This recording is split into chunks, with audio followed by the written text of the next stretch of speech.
Hello guys, welcome to my YouTube channel English literature. आज के video का हम लोग का टॉपिक है pre independence Indian English poetry, जो कि Indian English poetry before independence ऐसे भी करके आता है एग्जाम में। पार्ट थर्ड में का one of the paper seventh का 2021 के लिए one of the most important question है। पिछली बार क्योंकि post dependent Indian English poetry आया था, आप जितना भी क्वेश्चन पार्ट थर्ड के लिए प्रिपेयर कर रहे हो ना 2021 के लिए, सारे क्वेश्चन को आपको कोशिश करना है क्या कि आप हर क्वेश्चन को 25 मिनट में रिवीजन एज ए रिवीजन घर में लिख लो, तभी आप वहाँ एग्ज़ाम में जाके कर पाओगे हाफ आवर में। क्योंकि आप क्वेश्चन का जैसे पैटर्न देखते हो कि यहाँ पे पेपर सेवन्थ का ही क्वेश्चन है, प्रीवियस ईयर का 2 क्वेश्चन है। अगर दोनों को आप हाफ आवर में लिखते हो तो 2 क्वेश्चन में आपको 1 घंटा लग जाता है, 1 आवर लग जाता है। फिर 3 और 4 है, इसमें भी हाफ लेते तो 2 घंटा ख़त्म। उसके एक्सप्लानेशन आता है, इसमें भी आपको 8 मतलब 15 मिनट लगेंगे एक्सप्लानेशन में, तो यहाँ 2.5 आवर आपका ख़त्म हो जाता है। और फिर हाफ आवर बचता है ये ऑब्जेक्टिव के लिए। तो ऑब्जेक्टिव तो 10-15 मिनट में कंफर्म हो जाना है, बट कभी कभी एग्जाम में क्या होता है ना कि कुछ हम भूलते हैं या फिर कुछ ध्यान नहीं रहता है, तो इस वजह से हमेशा कोशिश करना है हाफ आवर के अंदर लिखने का। और एग्जाम में कुछ पेपर में ऐसा भी होता है कि जो आपका सजेशन है, चाहे कोई भी टीचर का सजेशन हो, कोई भी वो का हो, तो आपको एक क्वेश्चन कभी मतलब रेयरेस्ट केस में हो सकता है कि 2 क्वेश्चन अलग आ जाए, बट कन्फर्म एक क्वेश्चन अलग आता है कोई ना कोई पेपर में। जैसे मेरे साथ खुद हुआ था, पेपर 5 में फर्स्ट एग्ज़ाम था, उसमें एक क्वेश्चन ऐसा आ गया था जो मुझे याद ही नहीं था, तो उसको भी खुद से लिखना होता है कुछ सोच के, जैसे किस पोएट का है वो, ये सब सोच के थोड़ा थोड़ा उस चीज़ के बारे में लिखना होता है। तो इस वजह से आपको उस टाइम चाहिए होता है। अच्छा, तो आप हमेशा कोशिश करो जो आपको आता है उसको पहले अच्छे से लिख लो, क्योंकि कॉपी का जो फर्स्ट इंप्रेशन होना चाहिए तो वो बहुत अच्छा होना चाहिए। तो जो आपको अच्छे से आता है पहले उसको लिख लो, और जो नहीं आता है उसके लिए आपको ज़्यादा टाइम चाहिए, इसलिए 25 मिनट में कोशिश करो घर में जब आप रिविज़न कर रहे हो तो आराम से आंसर लिख जाओ, तब एग्ज़ाम में आपका हाफ आवर जाएगा। और अगर आपको कोई क्वेश्चन नहीं आ रहा है किसी पेपर में तो आप आराम से उसको भी सोच के लिख सकते हो। आपके पास टाइम होगा कि 2-3 पेज, मतलब एटलीस्ट सबसे कम 2-3 पेज हम उस क्वेश्चन पे लिख सके जिसके बारे में हमको नहीं आता है। तो चलिए वीडियो शुरू करते हैं आज का।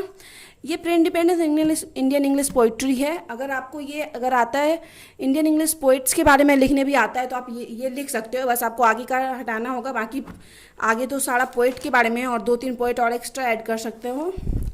तो चलिए आज का वीडियो शुरू करते हैं। प्री इंडिपेंडेंट इंग्लिश पोइट्री, जो कि 90% कन्फर्म है कि एग्जाम में अब की बार आने वाला है। Indian English poetry before independence known as pre independent Indian English poetry. Indian English poetry जो है इंडिपेंडेंस के पहले का पोइट्री जो है वो जाना जाता है pre independence Indian English poetry के रूप में। India is a multilingual country. India जो है मल्टीलिंगुअल कंट्री है, मतलब यहाँ ढेर सारी भाषाएं बोली जाती है। Each one has its own individual history and literature। यहाँ पे जो अलग अलग भाषा है सबका अपना अपना खुद का एक इंडिविजुअल हिस्ट्री है एंड अपना लिटरेचर है। अलग अलग भाषाओं में, जैसे बंगाली लोग का अलग है मिथिला का अलग है, इसी तरह मतलब अलग अलग जगहों का अलग अलग लिटरेचर भी है।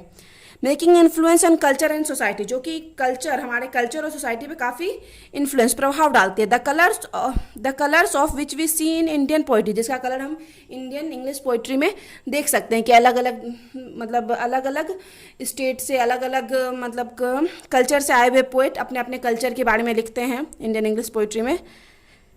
इंडिया अंडर कॉलोनिकल रूल, इंडिया जब कॉलोनिकल रूल यानी जब ब्रिटिश रूल के अंदर था, मतलब ब्रिटिश अंग्रेजों का गुलाम था, नो डाउट स्ट्रगल हार्ड, बहुत ज़्यादा स्ट्रगल किया था। क्योंकि pre independence Indian English poetry तभी शुरू हो जाती है जब अंग्रेजों का शासन था हम लोग के ऊपर। फॉर देयर आइडेंटिटी, अपने आइडेंटिटी के लिए जो इंडियन है बहुत ज़्यादा स्ट्रगल किए। But at the same time, लेकिन उसी टाइम में अंडर द कॉलोनिकल इन्फ्लुएंस, अंग्रेजों के प्रभाव के अंदर रहते हुए Indian society got introduced, Indian समाज जाना जाता था टू इंट्रोड्यूस मतलब बताया टू द वर्ल्ड को of new ideas through the portals of English literature के जरिए एक न्यू आइडिया के बारे में इंडियन सोसाइटी बताया। ड्यूरिंग द कॉलोनिकल पीरियड, अब अंग्रेजों के शासन जिस टाइम चल रहा था उस समय Indian literature got influenced by the western society. Confirm है कि वो लोग अंग्रेज शासन कर रहे थे, उनके हिसाब से हमारा सारा एजुकेशन सिस्टम था।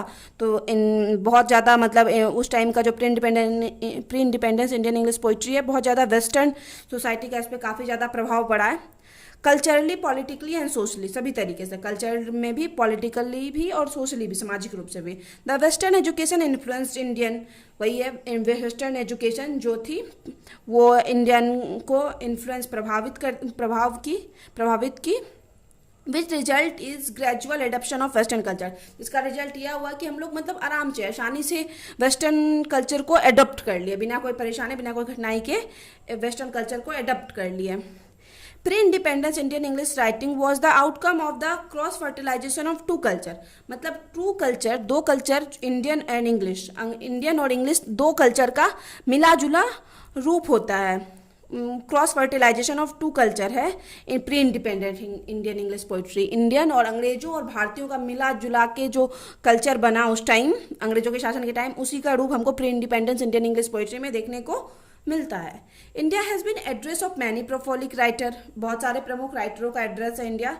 वो इन्फ्लुएंस्ड इंटायर जनरेशन, जो कि पूरे जनरेशन को प्रभावित करते हैं। It is the field of lots of authors, ढेर सारे ऑथर्स का ये फील्ड भी रहा है। Who have greatly contributed in the term of pre independent Indian English poetry, जो कि pre independent English Indian English poetry में काफ़ी अपना मतलब भूमिका निभाते हैं। Some of them worth mentioning, उसमें से कुछ बहुत महत्वपूर्ण है। Henry Louis Vivian Derozio, Toru Dutt, Manmohan Ghosh, Rabindranath Tagore, Shri Aurobindo Ghosh, Sarojini Naidu as well. ये सब कुछ इंपॉर्टेंट है जो कि pre independence Indian English poetry में इंडियन इंग्लिश पोइट्री को आगे बढ़ाते हैं। तो सबसे पहले पोइट माना जाता है इंडियन इंग्लिश पोइट्री के हेनरी लुइस विविनियन डेरोजियो को, कि सबसे पहले इंडियन इंग्लिश पोइट्री में कोई पोइट्री शुरू किया था, वो थे Henry Louis Vivian Derozio. Was an Anglo Indian poet, British और इंडियन दोनों मिला जुला के ये लिखते थे। एंड असिस्टेंट हेड मास्टर थे of Hindu college Kolkata, Hindi college Kolkata के। He was strongly influenced by the English poet, वो बहुत ज़्यादा इन्फ्लुएंस्ड, प्रभावित थे इंग्लिश पोइट बैरन से। एंड अकॉर्डिंगली हैड, और उसी तरह written many of his poem following the romantic style, उन्हीं के तरह, बैरन के तरह ही ये ढेर सारा पोएम लिखे जो कि रोमांटिक था स्टाइल में, मतलब रोमांटिसिज्म को फॉलो करता था। The major theme of his poetry are, उनके पोइट्री का जो मेजर थीम होता था वो होता था पेट्रोटिज्म, देशभक्ति, डेथ, लव और ट्रांजिट्रीनेस ऑफ लाइफ की ट्रीनेस यानी होता है क्षण भर उठता, मतलब कैसे दिखाता है कि लाइफ क्षणिक है, कब लाइफ में क्या होना है कुछ कंफर्मेशन नहीं है, कब ये नष्ट हो जाए। ही was also much influenced with Greek mythology, Greek की पौराणिक कथाओं से भी वो बहुत ज़्यादा इन्फ्लुएंस्ड, प्रभावित थे। Among his poems, उनके पोएम में से the fakir of Jungheera, India my native land, the golden war song of Hindustani minstrel are world famous, ये सब वर्ल्ड फेमस है। All this poems of Derozio till today are read with passion and love, और ये सब poem आज तक डोरिजियो के जो हैं बहुत सारे पैशन और लव के साथ पढ़ा जाता है। टोरू दत्त, उसके बाद अब टोरू दत्त का नाम आता है, वॉज ए बंगाली ट्रांसलेटर थी, and poet from British Indian, और ब्रिटिश इंडियन की पोएट थी। हु रोट इन इंग्लिश, जो कि पहली फीमेल पोएटेस थी Toru Dutt. Who wrote in English, जो कि पहली फीमेल इंडियन पोइटेस थी Toru Dutt, who wrote in English, जो कि इंग्लिश में लिखती थी, एंड फ्रेंच में भी पोइट्री करती थी। She was the leading poetess of her time, अपने टाइम की मुख्य पोइट्री थी, क्योंकि वो उस टाइम पोइट्री शुरू ही हुई थी, और ये टोरू दत्त सबसे पहली पोइटेस थी। Her poems explore theme of loneliness, उनकी पोएम में उनका जो थीम रहता है वो रहता है लॉनलीनेस, लॉन्गिंग यानी लालसा को दिखाती है, पेट्रोटिज्म देशभक्ति को, एंड नॉस्टेल्जिया यानी पास्ट टाइम को याद करते हुए लिखता है। जैसे कि आप देख सकते हैं आवर कैजुरिना ट्री में, जिसका समरी आपको वीडियो में चैनल में मिल जाएगा, आप जाके देख सकते हो। वो मतलब पास्ट के मतलब मेमोरी के बारे में लिखते हैं, कैसे अपनी बहन को याद करती है, अपना बचपन याद करती है। He is known for her volume of poetry in English, अब वॉल्यूम ऑफ पोइट्री इंग्लिश की पोइट्री के लिए भी जानी जाती है। एस एफ ग्लिमेंट, जो कि उनकी फेमस पोइट्री है, उसके लिए भी जानी जाती है। हर पॉपुलर पोएम्स, उनका जो कुछ पॉपुलर पोएम है जैसे Sita, the lotus, Lakshman, our casuarina tree, the tree of life, ये सब उनका फेमस पोएम है। उसके बाद आता है थर्ड नंबर पे Manmohan Ghosh was an Indian poet, ये भी इंडियन पोइट हैं, and one of the first from India to write poetry in English, और ये भी उनमें से एक है जो शुरू में इंडियन इंग्लिश मतलब राइटिंग शुरू किए, जैसे हेनरी विविनियन हेनरी लुइस विविनियन डोरिजो शुरू में राइटिंग शुरू की इन प्री इंडिपेंडेंस में, उसी तरह ये भी उनके लगभग एक दो साल बाद शुरू किए हैं पोइट्री लिखना। He was brother of Aurobindo Ghosh, Aurobindo Ghosh जो कि फेमस पोएट हैं, उनके भाई थे ये। एमंग हिज पोएम्स, उनके पोएम्स में से can it be, the garden passion, to his mother और आर ऑफ हाइयर ऑर्डर, ये सब मतलब ऊंचा स्थान पे है इनके पोएम में से, ज़्यादा फेमस है। ये ऑल्सो रोट इमॉर्टल लव, वो और भी पोएम लिखते हैं जैसे इमॉर्टल लव एंड ऑफिक माइस मिस्ट्रीज, इन विच, जिसमें ही describes love and respect for his wife, जिसमें वो अपनी वाइफ के लिए लव और रिस्पेक्ट डिस्क्राइब करते हैं। आगे रविन्द्रनाथ टैगोर जो कि इंडिया के इंडिपेंडेंस होने के पहले भी पोइट्री की है और इंडिपेंडेंट होने के बाद भी किए हैं, तो दोनों में इनका नाम आता है। Rabindranath Tagore was most striking figure in Indian English literature, बहुत अद्भुत फिगर हैं इंडियन इंग्लिश लिटरेचर के। He wrote more than 100 short stories, 100 से भी ज़्यादा शॉर्ट स्टोरीज ये लिख चुके हैं।